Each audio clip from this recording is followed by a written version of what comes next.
KPBS On Demand is supported by Paint Care, offering households and businesses in California more than 800 leftover paint drop-off sites for recycling. Quantities of 100-plus gallons of paint may qualify for a large volume pickup. Learn more at paintcare.org. Good morning, I'm Teppy Cruz. It's Wednesday, July 24th. A proposition on the November ballot aims to reverse another proposition on same-sex marriage rights. More on that next. But first, let's do the headlines. San Diego City Council members are delaying a decision on a proposed lease agreement for a 1,000-bed homeless shelter at Kettner Boulevard and Vine Street near the airport. Council members voted this week to direct city staff to continue negotiating with the building's owner. The city's independent budget analyst and the city's attorney's office says there are legal and financial risks involved in the proposal. Councilmember Raul Campillo agrees. We're getting treated like we're the owner, but we're paying rent like the tenant. Risk costs money to me. City council members will discuss the lease again next Tuesday.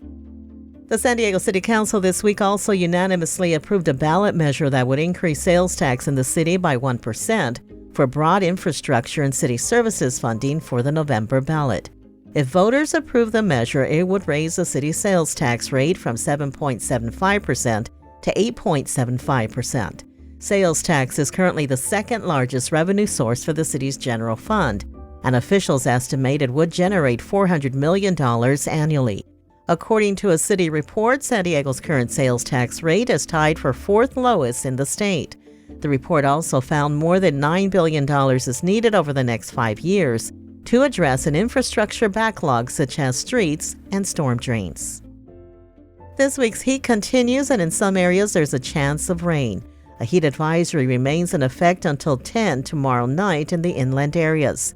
Temperatures there are expected to reach the low 90s. In the deserts today, there's a slight chance of rain as well as an excessive heat warning in effect until tomorrow night, where temps could reach up to 118 degrees. In the mountains, it's expected to be hazy this morning, and then temps will be in the high 80s. By the coast, it'll be in the high 70s. From KPBS, you're listening to San Diego News Now. Stay with me for more of the local news you need. KPBS On Demand is supported by Fleet Science Center's newest exhibit, Survival of the Slowest. See firsthand how nature's smallest, slowest, and weakest creatures can not only survive, but thrive in the wild. Open May 24th through September 1st. Learn more at fleetscience.org.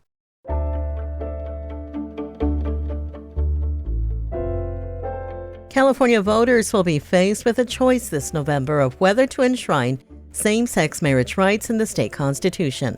Reporter John Carroll says a proposition on the November ballot aims to reverse the result of another proposition passed by voters more than 15 years ago.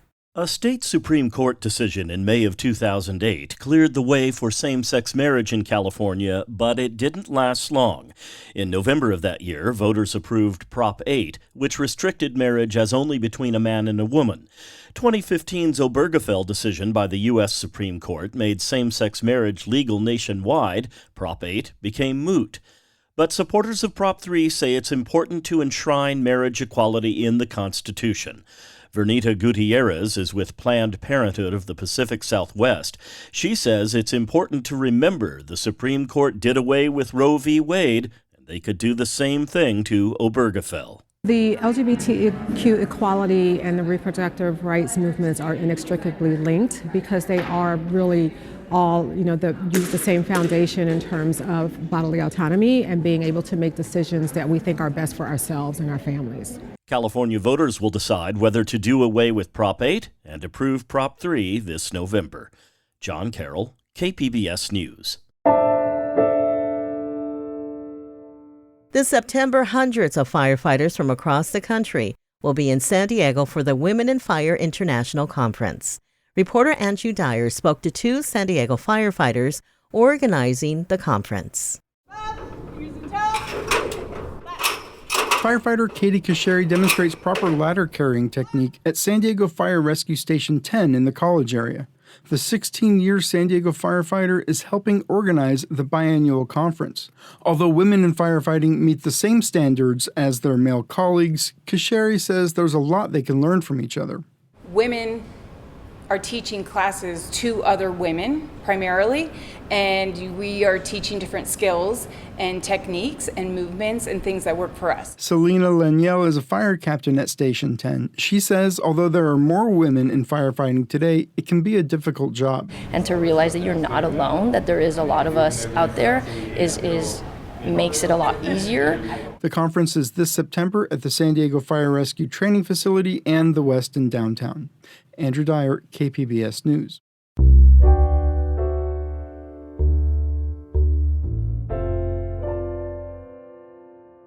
Dozens of people have been stung by stingrays this summer. Here's North County reporter Alexander Nguyen to tell us how to avoid this hidden danger. Summer is in full swing. In San Diego, that means going to the beach, but there's danger lurking beneath the waves. They're not thinking of when they go into the water are the stingrays. Lieutenant Andrew Francis is a lifeguard for the city of Carlsbad. He says the bottom-dwelling fish love the warm, shallow waters this time of year. He says the best way to avoid being stung is to do the stingray shuffle. That's a real thing, is just taking small sliding steps will kind of cause the vibrations, and they'll sense that you're coming, and then they'll generally scurry away from you. If you do get stung, seek treatment at a lifeguard tower or soak your feet in hot water. You should also get checked at the ER because the stingray barbs can get stuck inside the wound. Alexander Nguyen, KPBS News.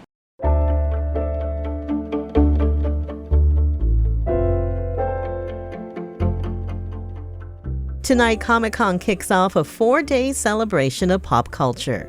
Arts reporter Beth Accomando talked to a pair of San Diego comics creators who have been attending the convention for decades about their love for comics and exciting new projects. At age 5, Chris Ryle knew he loved comics, and one in particular. I was drawn to this old Fantastic Four comic, issue 130, because it had the Fantastic Four and the Frightful Four. So there's like 8 colorful characters on the cover, all fighting, and that just kind of completely and utterly captivated by that. So captivated that he stole it from his neighbor. So I was either heading toward a career in comics or a life of crime.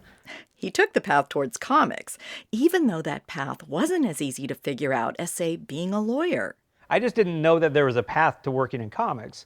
You don't take the bar exam, you don't go to med school, you just kind of find your way in, and it feels like every time you ask anybody how they got into comics, it's a different story. Different stories, but all beginning with a love for comics, says Scott Dunbier. By some wonderful piece of fate, right between my apartment and my school was one of the first comic book stores in the country. It was called Super Snipe. Going in there literally every day, me and my friends, we would go in, we would look at comics, go across the street to the candy store and get an egg cream, and then talk about baseball. That was our life, me and my friends, baseball, comics, and egg creams. From this childhood passion, both men would end up working at IDW, a San Diego-based publisher, for more than a decade. Ryle served as president, publisher, and chief creative officer, and Dunbier was vice president of special projects. Ryle edited Lock and Key, among many projects, and saw it translated to television, while Dunbier oversaw IDW's gorgeous, oversized artist edition books. Both have maintained their youthful love for the medium of comics, says Chris Ryle. I love the way art and words all work together in tandem to create a story, sort of the excitement you feel almost every single page being like its own little mini story where you get to the bottom of that page and hopefully it's compelling enough that you want to turn the page. And so every page of a comic can be that way if it's done effectively. Dunbier agrees. Comic books are all about sequential storytelling. Movies, TV, they cannot compete with comic books. In a comic book, the sky's the limit. You can do anything you want. And it sounds like I'm making comics very grandiose, but it's almost a magical art form. The way worlds are created, the way emotion is displayed. This year, Dunbier will be announcing the start of his new company. Act 4 Publishing, because Act 1 was art dealing, the second act was Wildstorm, third act IDW, and now this is the fourth act. And hopefully this will be my last act. Hopefully it'll last for a while, but this will be, if everything goes right, knock wood, this will be the final act.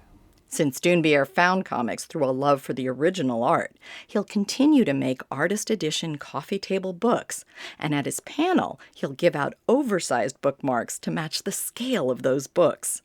Ryle will be on a panel to discuss a new horror imprint called Panic, but he's also working on a graphic novel film adaptation. It started with a complete out-of-the-blue email from Francis Coppola saying, hey, I want to make a graphic novel based around Megalopolis, and I'm told you're the one who can help me with that. Is that true?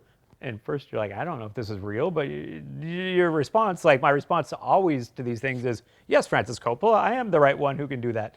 And he was delighted to discover Coppola is a comics fan. He cited a character called the Heap, which is like a precursor to Swamp Thing and Man Thing.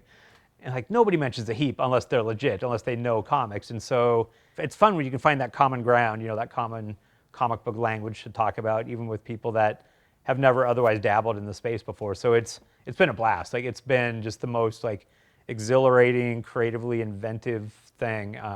Yeah, I've loved every bit of it. Who'd have thought stealing a comic book at 5 could lead to all this? Now, we can wait in eager anticipation to see what the next page turn will reveal in their careers. Beth Accomando, KPBS News. Go to kpbs.org/Comic-Con for more information on panels, film screenings, and activations. That's it for the podcast today. As always, you can find more San Diego news online at kpbs.org. Join us again tomorrow for the day's top stories. I'm Debbie Cruz. Thanks for listening and have a great Wednesday.